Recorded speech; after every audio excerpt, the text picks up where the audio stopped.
మాగాయ చూసుంటారు, ఆవకాయ చూసుంటారు. ఇలా మసాలా మామిడికాయ ఎప్పుడూ చూసుండరు.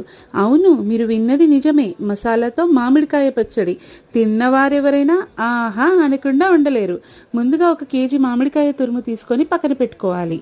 తరువాత తాలింపు కోసం పల్లి నూనె, పోపు దినుసులు, ఎండుమిర్చి, బిర్యానీ మసాలా దినుసులు, గుప్పెడు పల్లీలు, గుప్పెడు శనగపప్పు, ఇంగువ, మెంతిపిండి, వెల్లుల్లి రెబ్బలు ఇవన్నీ వేసి తాలింపు వేగినాక చల్లారే వరకు పక్కన పెట్టుకోవాలి.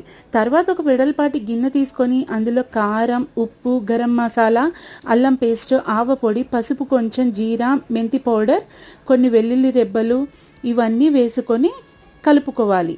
ఇవన్నీ కలిపి చల్లారిన తాలింపు వేసేసి ఇందాక తురుముకున్న మామిడికాయ వేసి మళ్ళొకసారి బాగా కలుపుకోవాలి.